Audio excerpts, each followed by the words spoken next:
2025년 12월 동남아시아의 하늘은 겉으로는 평온했습니다. 태국과 캄보디아 양국 정상은 수도 방콕의 호화로운 회담장에서 악수를 나누며 평화를 약속하고 있었죠.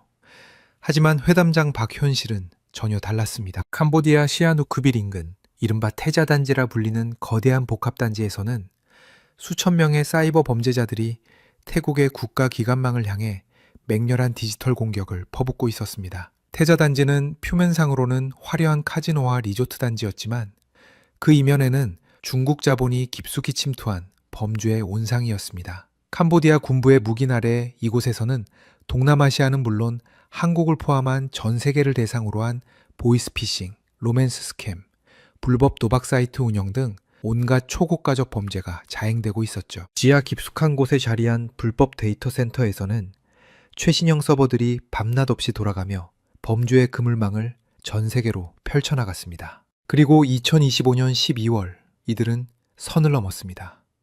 태국 정부가 평화협상에 진심으로 임하고 있던 바로 그 순간 태자단지의 사이버 전사들은 태국 정부의 주요 전산망에 대규모 디도스 공격을 감행했습니다. 태국 국방부의 통신망이 마비되었고 주요 금융기관의 시스템이 먹통이 되었으며 심지어 태국 왕실의 데이터베이스까지 해킹 시도가 이루어졌습니다.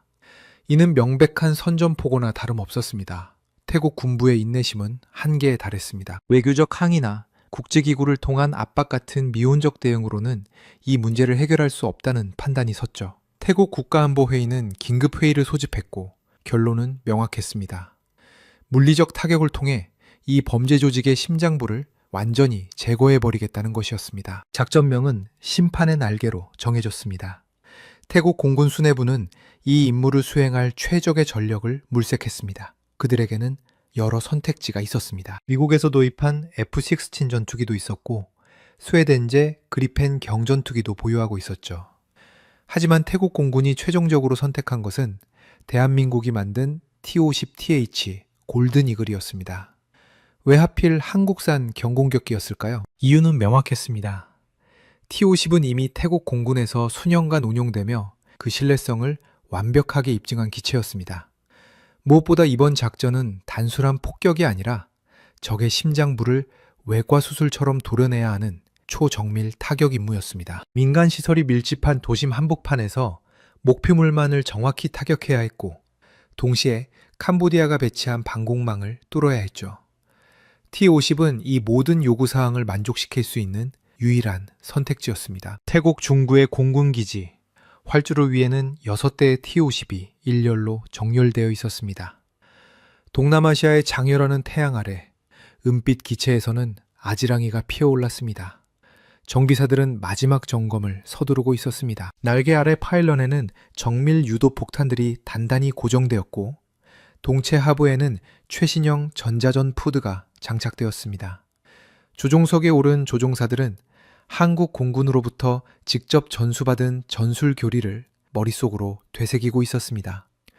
편대장인 나타폰 소령은 15년 경력의 베테랑이었습니다. 그는 미국에서 F-16을 몰았고 스웨덴에서 그리펜을 경험했으며 최근 3년간은 T-50만을 집중적으로 훈련해 왔습니다. 그가 내린 결론은 분명했습니다.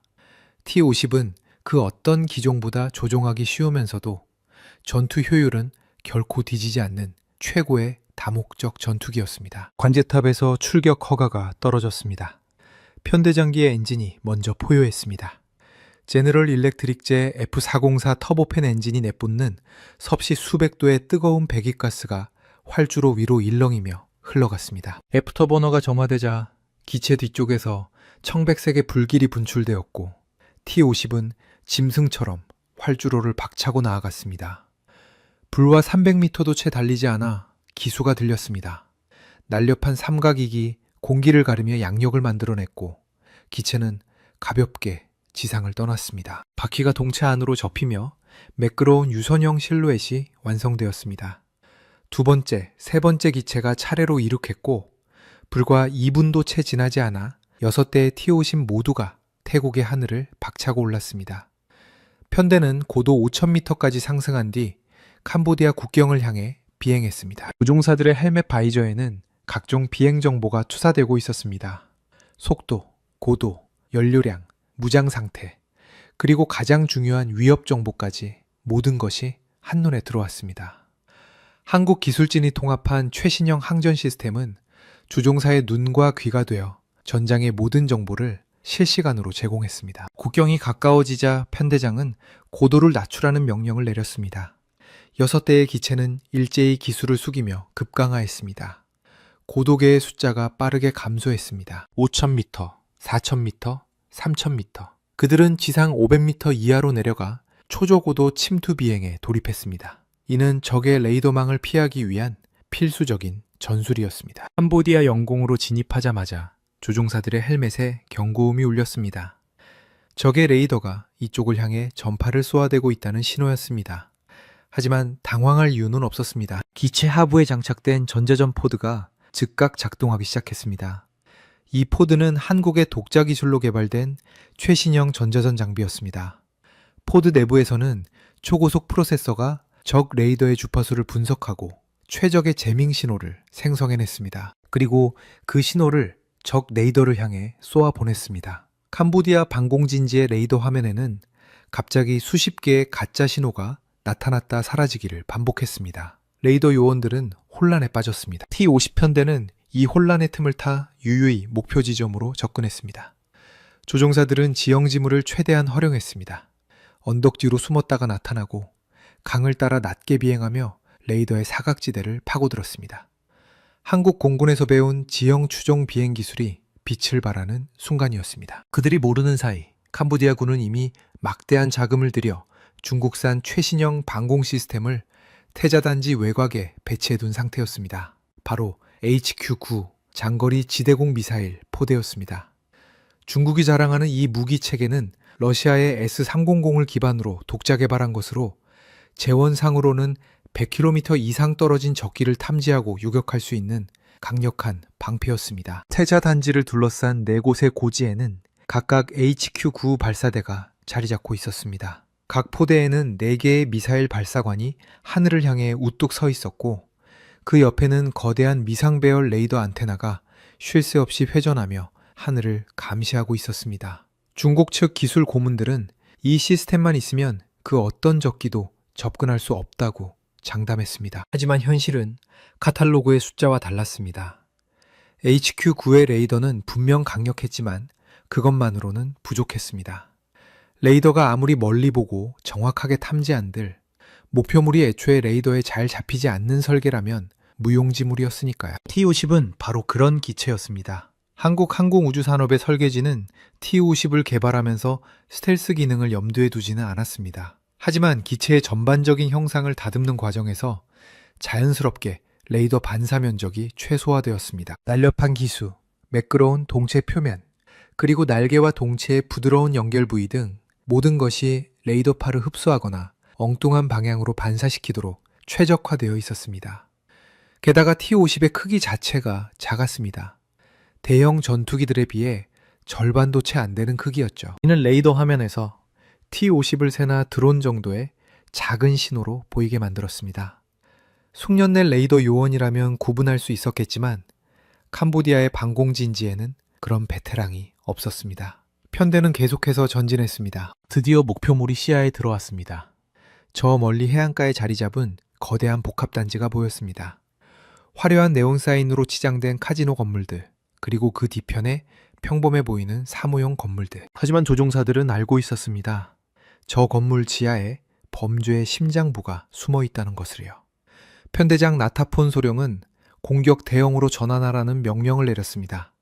6대의 기체는 흩어져 각자의 공격 위치를 잡았습니다. 첫 번째와 두 번째 기체는 지하 데이터 센터를 타격할 것이고 세 번째와 네 번째 기체는 방공 레이더 시설을 무력화시킬 것이며 다섯 번째와 여섯 번째 기체는 예비 표적과 탈출로를 차단할 임무를 맡았습니다. 조종사들은 조종석의 다기능 디스플레이를 응시했습니다. 화면에는 목표물의 정확한 좌표가 표시되고 있었습니다. 한국에서 개발한 정밀 유도 폭탄 시스템이 GPS 위성 신호를 받아 목표물의 위치를 센티미터 단위로 계산하고 있었습니다. 조종사는 그저 화면의 십자선을 목표물에 맞추고 발사 버튼을 누르기만 하면 되었습니다. 첫 번째 타격조가 공격을 개시했습니다. 편대장기의 날개 아래에서 500kg급 정밀 유도 폭탄이 분리되었습니다. 폭탄은 기체에서 떨어지자마자 접혀있던 작은 날개를 펼쳤습니다. 이 날개는 폭탄에 양력을 부여해 더 먼 거리를 비행할 수 있게 해주었습니다. 폭탄은 글라이더처럼 소리 없이 미끄러지며 목표물을 향해 날아갔습니다. 폭탄 내부에서는 정밀한 계산이 진행되고 있었습니다. GPS 수신기가 위성 신호를 받아 현재 위치를 파악했고, 내장된 컴퓨터가 목표물까지의 거리와 방향을 계산했습니다. 작은 조종 날개들이 미세하게 움직이며 비행 경로를 수정했습니다. 바람의 영향, 기압의 변화, 모든 변수가 실시간으로 보정되었습니다. 지상의 범죄자들은 아무것도 눈치채지 못했습니다. 그들은 여전히 컴퓨터 앞에 앉아 키보드를 두드리며 다음 범죄를 계획하고 있었습니다. 지하 벙커의 두꺼운 콘크리트 벽이 자신들을 지켜줄 것이라 믿었죠. 하지만 그것은 착각이었습니다. 폭탄은 건물의 정확히 중앙 지점, 지하시설로 통하는 환기구를 향해 빨려 들어갔습니다. 그리고 그 순간 세상이 폭발했습니다. 500kg의 고폭탄이 지하 3층 깊이에서 터졌습니다. 엄청난 폭발력이 사방으로 퍼져나갔습니다. 콘크리트 벽이 산산조각 났고 철근이 엿가락처럼 휘어졌으며 수백 대의 서버와 컴퓨터가 순식간에 고철덩어리로 변했습니다.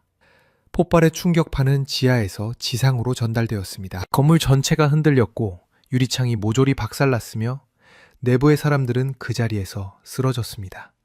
범죄의 심장부는 단 1초 만에 완전히 파괴되었습니다. 두 번째 타격조의 폭탄도 이어서 명중했습니다. 이번에는 건물 반대편에 또 다른 지하시설이 목표였습니다. 똑같은 과정이 반복되었고 똑같은 결과가 나왔습니다. 거대한 화염 기둥이 지상으로 솟아올랐고 검은 연기가 하늘을 뒤덮었습니다. 그 순간 캄보디아 방공진지가 뒤늦게 반응했습니다. HQ-9 레이더가 폭발 지점 상공을 수색하기 시작했고 마침내 T-50편대의 신호를 포착했습니다. 레이더 요원은 급히 미사일 발사 승인을 요청했습니다. 발사대의 미사일들이 하늘을 향해 각도를 조정하기 시작했습니다. 하지만 그들은 너무 늦었습니다. T-50편대의 세 번째 타격조가 이미 그들을 겨냥하고 있었으니까요. 편대의 세 번째와 네 번째 기체는 대레이더 미사일을 장착하고 있었습니다. 이 미사일들은 적 레이더가 발사하는 전파를 따라가 레이더 자체를 파괴하도록 설계된 특수 무기였습니다. 조종사는 발사 버튼을 눌렀습니다. 날개 아래에서 미사일이 점화되며 하얀 연기를 뿜어내고 분리되었습니다. 미사일은 로켓 모터의 추력으로 순식간에 가속했습니다. 그리고 HQ-9 레이더가 발사하는 전파 신호를 감지하자 그쪽을 향해 돌진했습니다. 캄보디아 방공진지의 레이더 요원은 화면을 보다가 경악했습니다. 미사일이 자신들을 향해 날아오고 있었습니다. 그는 비명을 지르며 자리에서 벌떡 일어났지만 이미 늦었습니다. 대레이더 미사일은 정확히 레이더 안테나에 명중했습니다. 거대한 폭발과 함께 위상 배열 레이더가 산산조각 났습니다. 수백만 달러짜리 최첨단 장비가 순식간에 고철이 되었습니다. 레이더가 파괴되자 HQ-9 시스템은 완전히 무력화되었습니다. 눈이 먼 것이나 다름없었죠. 미사일 발사관은 여전히 멀쩡했지만 어디를 향해 쏴야 할지 알 수 없었습니다. 네 번째 기체는 계속해서 또 다른 방공진지를 공격했습니다. 이번에는 미사일 발사대 자체를 노렸습니다.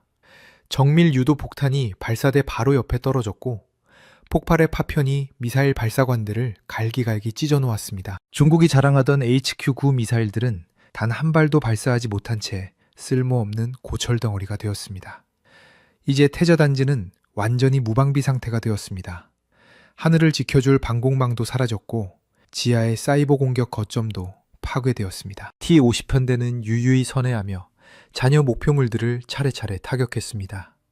다섯 번째 기체는 단지 외곽의 통신 안테나를 무너뜨렸고 여섯 번째 기체는 탈출로로 사용될 수 있는 지하 터널 입구를 폭파했습니다. 작전은 완벽했습니다. 단 한 대의 T-50도 손상되지 않았고 모든 목표물이 정확히 타격되었습니다. 조종사들은 기술을 돌려 귀환 항로에 진입했습니다. 뒤를 돌아보니 태자단지는 화염과 검은 연기에 휩싸여 있었습니다. 동남아시아의 하늘에서 정의가 구현된 순간이었습니다. 6대의 T-50은 태국 영공으로 돌아왔고 출격했던 그 활주로에 안전하게 착륙했습니다. 바퀴가 활주로에 닿는 순간 조종사들은 안도의 한숨을 내쉬었습니다. 임무는 성공적으로 완수되었습니다. 하지만 전쟁은 아직 끝나지 않았습니다. 물리적 전투는 끝났지만 외교적 전투가 시작되었으니까요. 캄보디아 정부는 즉각 격렬하게 반발했습니다. 캄보디아 외무부는 긴급 성명을 발표했습니다. 그들은 태국이 국제법을 위반했다고 주장했고, 특히 무기의 원산지인 대한민국을 맹렬히 비난했습니다. 캄보디아 외무장관은 기자회견에서 목소리를 높였습니다. 한국산 무기가 평화로운 캄보디아 영토를 유린했다고 주장했고, 한국 정부가 무기 수출 통제를 제대로 하지 않았다고 비난했습니다. 심지어 한국이 비도덕적인 무기 상인 국가라는 식으로까지 몰아갔습니다. 그들은 주 캄보디아 한국 대사를 외무부로 불러 강력히 항의했고, 국제사회에 한국을 규탄해달라고 호소했습니다. 하지만 대한민국 정부의 반응은 차가웠습니다. 과거처럼 유감을 표명하거나 변명하는 일은 없었습니다. 한국 외교부는 즉각 반박 성명을 냈습니다. 그 내용은 명확하고 단호했습니다. 한국 외교부 대변인은 브리핑에서 이렇게 말했습니다. 태국의 이번 작전은 정당한 자위권 행사였다고요. 캄보디아가 먼저 사이버 공격으로 태국의 국가 안보를 위협했고, 태국은 그에 대응해 방어적 조치를 취한 것일 뿐이라고 설명했습니다. 그리고 더 중요한 사실을 지적했습니다. 대변인은 계속해서 말했습니다. 해자단지는 단순한 민간시설이 아니었다고요. 그곳은 국제범죄조직의 온상이었고, 특히 한국 국민들을 대상으로 한 보이스피싱과 금융사기의 본거지였다고 강조했습니다. 수많은 한국 국민들이 그곳에서 벌어지는 범죄로 인해 평생 모은 재산을 잃었고, 심지어 한국인들이 납치되어 강제로 범죄에 동원되기까지 했다고 폭로했습니다. 한국 정부는 오히려 캄보디아 당국을 비판했습니다. 캄보디아 정부가 자국 영토 내에서 벌어지는 국제범죄를 방치했고, 심지어 군부가 이를 묵인하거나 비호했다는 정황이 있다고 지적했습니다. 따라서 이번 태국의 작전은 단순히 자국 방어를 넘어 국제범죄 소탕에도 기여한 정당한 행동이었다고 결론 내렸습니다. 대변인은 마지막으로 냉정하게 말을 맺었습니다. 한국은 앞으로도 우방국들과의 정당한 방산협력을 계속할 것이며, 한국산 무기가 정의와 평화를 지키는 데 사용되는 것을 자랑스럽게 여긴다고요. 캄보디아가 진정으로 평화를 원한다면 자국 영토 내 범죄 조직부터 소탕하라고 촉구했습니다. 이 발표는 전 세계 언론의 주목을 받았습니다. 특히 한국 국민들의 반응은 뜨거웠습니다. 수년간 보이스피싱 피해로 고통받던 사람들은 환호했습니다. 드디어 정부가 제대로 된 대응을 했다는 평가가 쏟아졌습니다. 인터넷 커뮤니티에는 한국 외교부를 칭찬하는 글들이 올라왔고, 태국 공군의 작전을 지지하는 목소리가 높았습니다. 캄보디아는 할 말을 잃었습니다. 그들은 자신들이 피해자라고 주장했지만 국제사회는 냉담했습니다. 오히려 캄보디아 내 범죄 조직 문제가 국제적 이슈로 떠올랐고, 여러 나라들이 캄보디아의 범죄 소탕을 압박하기 시작했습니다. 명분 싸움에서 완전히 진 것이었습니다. 그리고 무엇보다 중요한 결과가 하나 더 있었습니다. 바로 태국 공군의 반응이었습니다. 이번 작전을 통해 T-50의 실전 성능을 직접 확인한 태국 군부는 완전히 매료되었습니다. 그들이 우려했던 모든 것들, 경공격기라는 태생적 한계, 작은 기체 크기에서 오는 제약 같은 것들이 모두 기우였음이 증명되었습니다. T-50은 중국의 최신형 방공망을 무력화시켰습니다. 저렴한 가격에 비해 놀라운 성능을 보여주었고, 무엇보다 유지비가 저렴하고 가동률이 높았습니다. 서방제 무장과의 완벽한 호환성도 입증되었습니다. 태국 공군 수뇌부는 더 이상 망설이지 않았습니다. 작전이 끝난 지 일주일 후 태국 국방부는 한국 항공우주산업에 공식 서한을 보냈습니다. 내용은 간단 명료했습니다.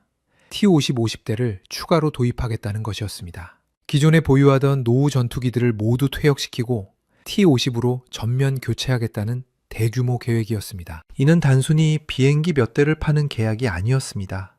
정비시설 구축, 조종사 훈련, 정비사 양성, 무장 시스템 통합, 그리고 향후 수십 년간의 부품 공급과 기술 지원까지 포함된 종합 패키지였습니다. 계약 규모는 수조 원에 달했습니다. 한국 항공우주산업은 기뻐했습니다. 이는 T-50 수출 역사상 최대 규모의 계약이었습니다. 하지만 그보다 더 중요한 의미가 있었습니다. 동남아시아의 하늘이 한국산 전투기로 채워진다는 것, 그리고 중국산 무기 체계에 대한 한국산 무기의 기술적 우위가 실전으로 증명되었다는 것이었습니다. 태국 국방부 장관은 계약 주인식에서 이렇게 말했습니다. 우리가 원한 것은 값비싼 장난감이 아니라 진짜 전쟁에서 승리할 수 있는 무기였다고요. T-50은 그것을 증명했다고 덧붙였습니다. 그는 한국의 기술력에 감사를 표했고 앞으로도 양국 간 방산 협력을 더욱 강화하자고 제안했습니다. 이 소식은 동남아시아 전역에 퍼졌습니다. 다른 나라들도 주목하기 시작했습니다.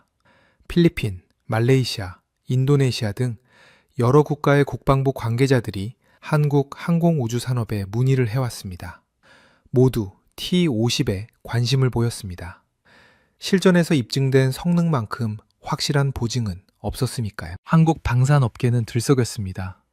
T-50뿐만 아니라 다른 한국산 무기 체계에 대한 관심도 높아졌습니다. K9 자주포, K2 전차, 천공 방공 미사일 시스템 등 한국이 독자 개발한 무기들에 대한 문의가 쏟아졌습니다. 대한민국은 이제 단순히 무기를 수입하는 나라가 아니라 세계 시장에서 경쟁력 있는 무기를 수출하는 당당한 방산 강국이 되었습니다. 이 모든 것의 시작은 작은 경공격기 한 대였습니다. 한때 선진국들의 기술을 배우고 따라하기에 급급했던 한국이 이제는 독자적인 기술로 세계 시장을 석권하고 있습니다.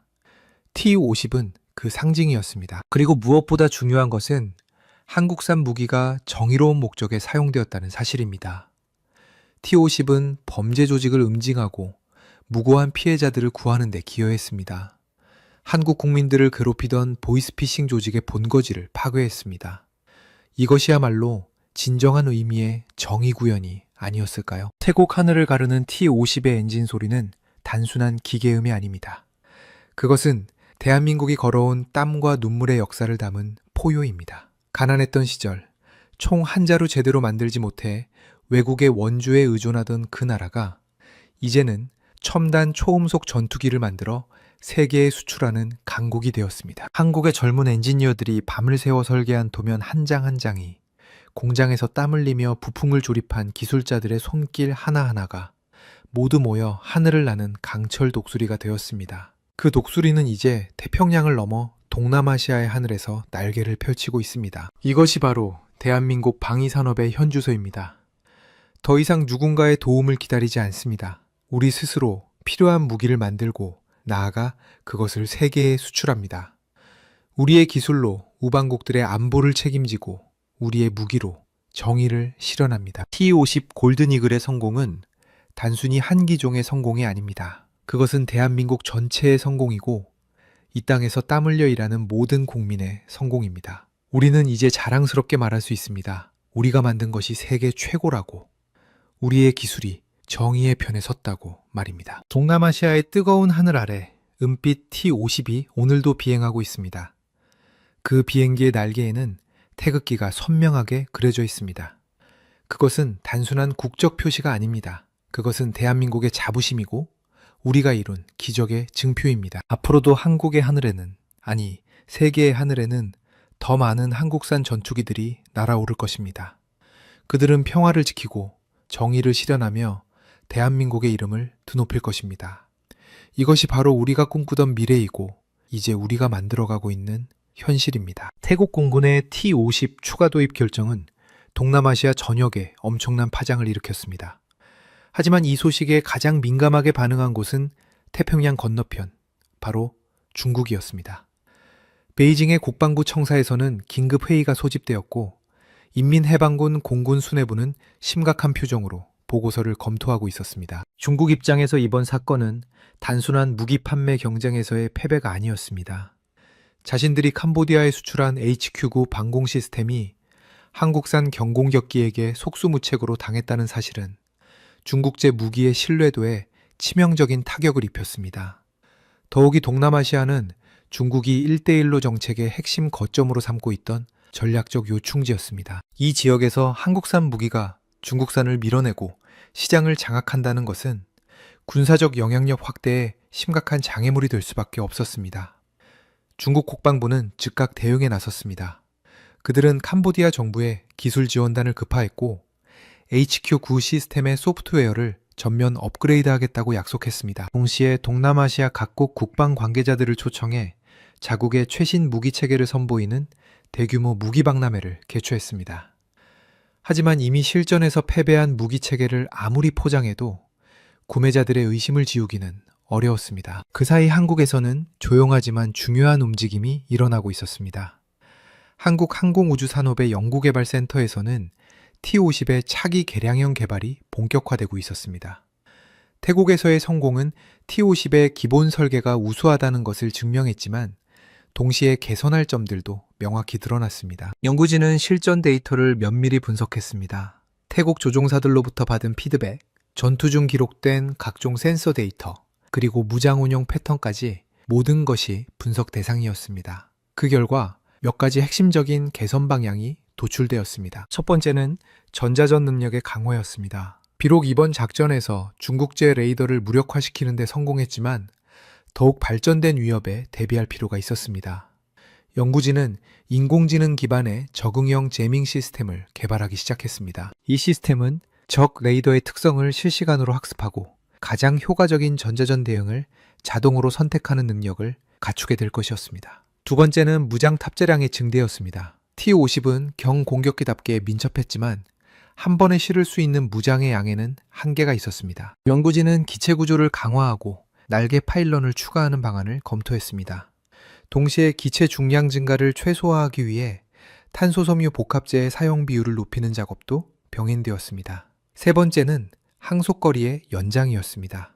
동남아시아의 넓은 해역을 작전 반경으로 커버하기 위해서는 더 오래, 더 멀리 날 수 있어야 했습니다. 엔지니어들은 공중급유 능력을 표준으로 장착하는 방안과 외부 연료 탱크의 용량을 늘리는 방안을 동시에 추진했습니다. 한편 태국에서는 T-50 추가 도입을 위한 구체적인 준비가 한창이었습니다.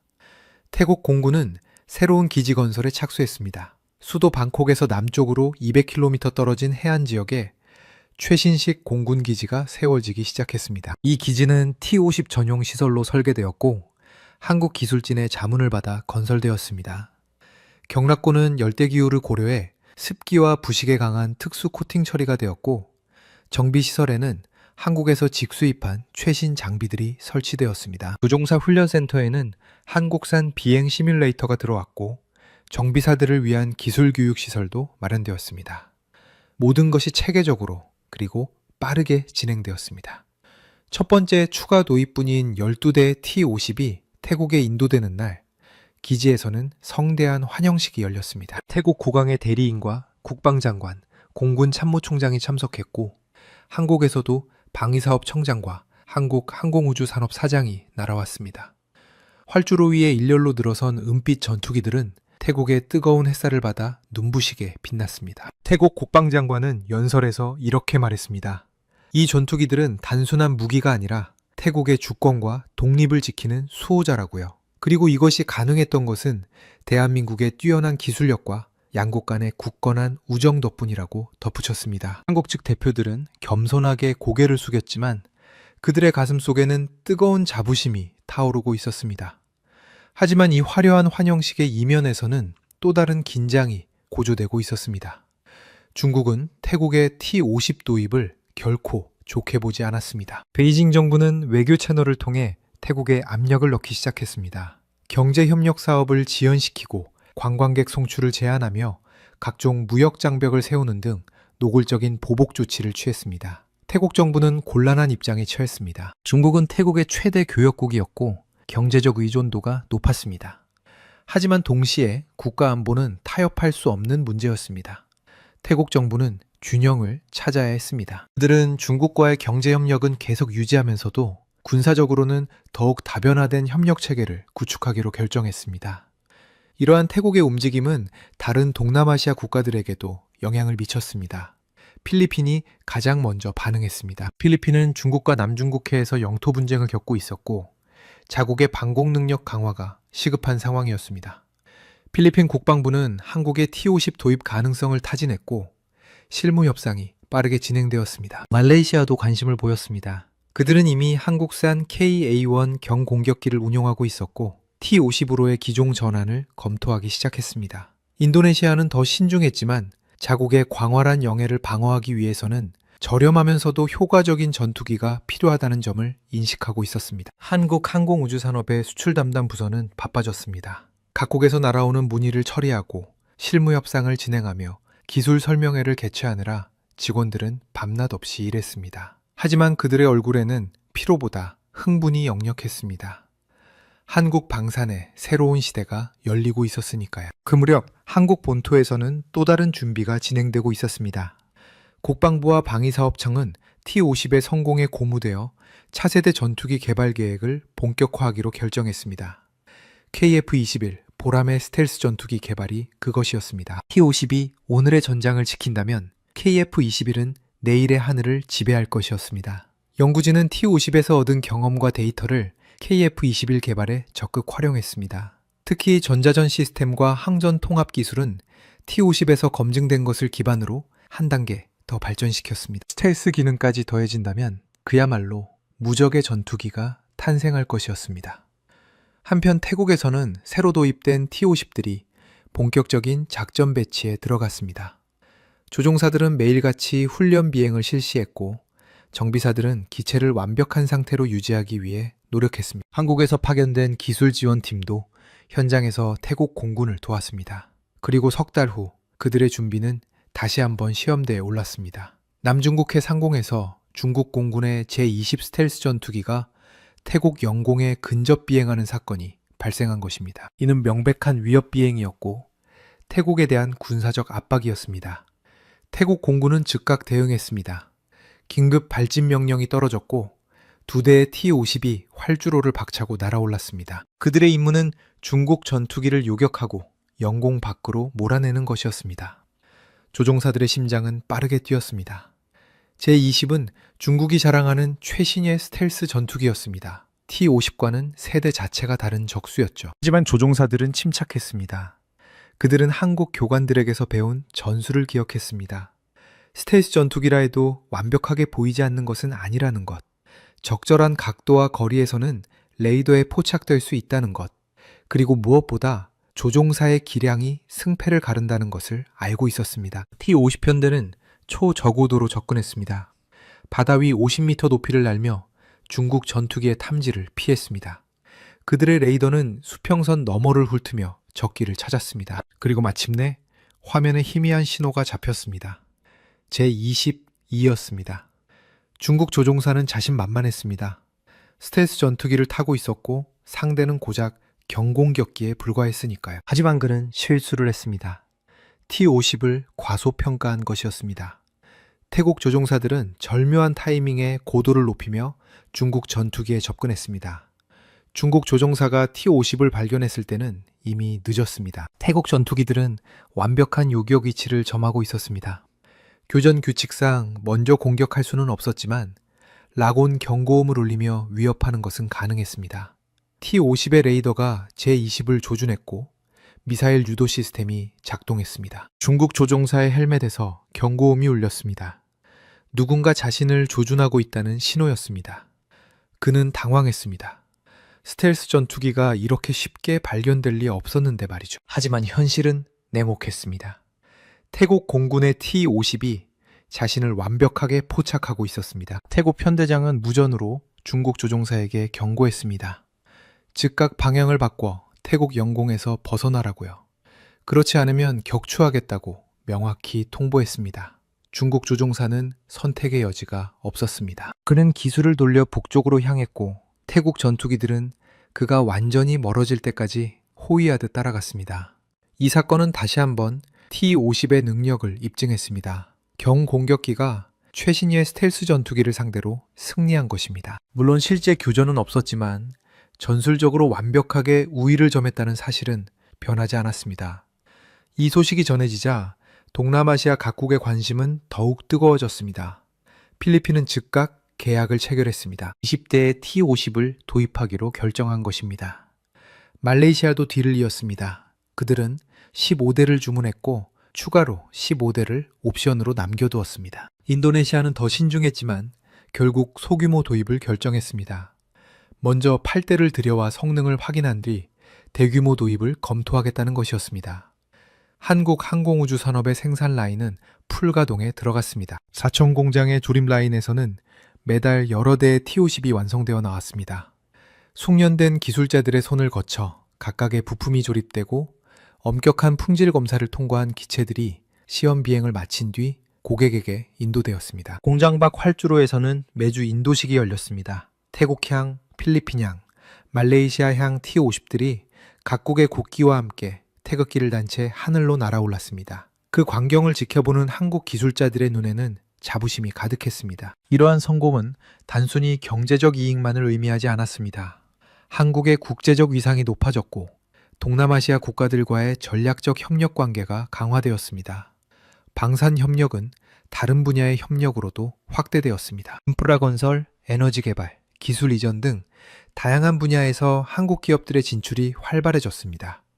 한국 정부도 이러한 흐름을 적극 지원했습니다. 외교부는 동남아시아 각국과의 관계 강화에 나섰고 산업통상자원부는 기업들의 해외 진출을 도왔습니다. 국방부는 각국 군대와의 교류를 확대했고 합동훈련도 정기적으로 실시하기로 했습니다. 2026년 봄, 태국에서는 역사적인 행사가 열렸습니다.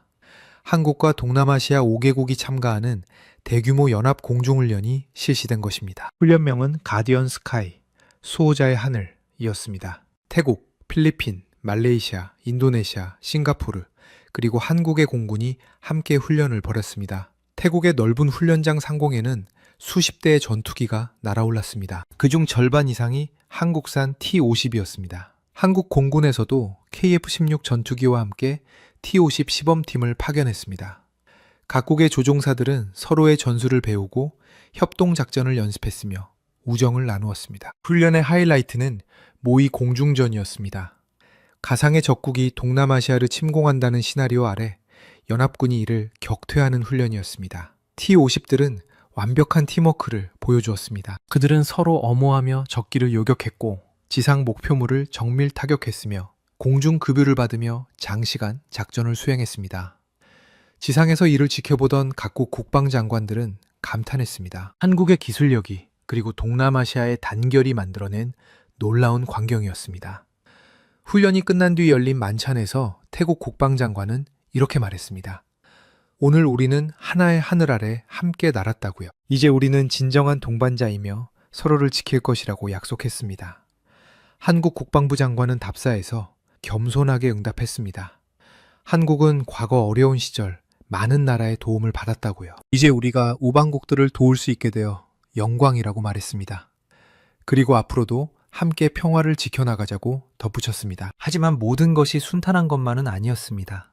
중국은 이러한 움직임을 매우 불편하게 여겼습니다. 그들은 이것이 중국을 포위하려는 전략의 일환이라고 주장했고 각국에 압력을 넣었습니다. 일부 국가들은 중국의 경제 보복을 우려해 한국산 무기 도입을 주저하기도 했습니다.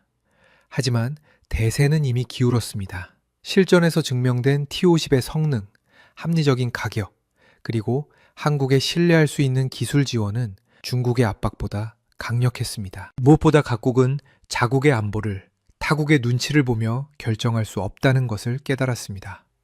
2027년이 되자 동남아시아의 하늘은 완전히 달라져 있었습니다. 한국산 전투기들이 각국의 주력 기종으로 자리 잡았고 한국 기술진들이 각지에서 활약하고 있었습니다. T-50은 이제 단순한 전투기가 아니라 한국과 동남아시아를 연결하는 상징이 되었습니다. 서울에서는 이러한 성과를 기념하는 행사가 열렸습니다. 국회에서는 방위산업 발전 유공자들에게 포상이 수여되었고 한국 항공우주산업은 대통령 표창을 받았습니다. 무엇보다 국민들이 자랑스러워했습니다. 우리가 만든 것이 세계에서 인정받고 우방국들을 지키고 있다는 사실에 가슴 벅차 있습니다.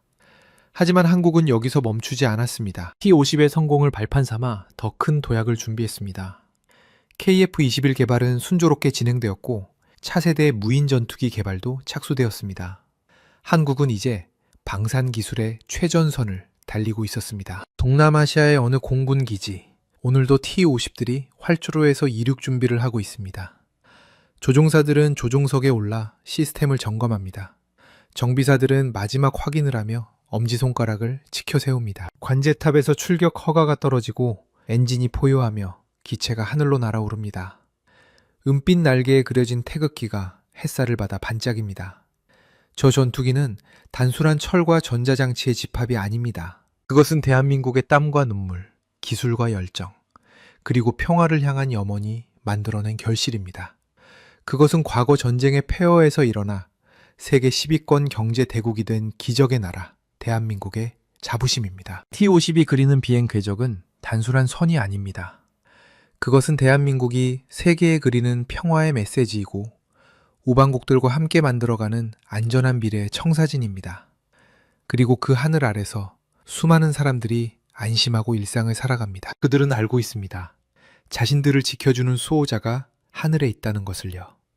대한민국 방위산업의 이야기는 여기서 끝나지 않습니다. 이것은 시작일 뿐입니다. 앞으로 더 많은 기술이 개발될 것이고 더 많은 성공 스토리가 쓰일 것입니다. 그리고 그 모든 이야기의 중심에는 포기하지 않고 끊임없이 도전하는 대한민국 사람들이 있을 것입니다. 동남아시아의 하늘을 나는 T-50. 그 기체 안에는 대한민국의 영혼이 담겨 있습니다. 그것은 우리가 이룬 것이고 우리가 자랑스러워해야 할 것이며 우리가 계속 발전시켜 나가야 할 것입니다. 이것이 바로 K방산, 대한민국 방위산업의 진정한 의미입니다.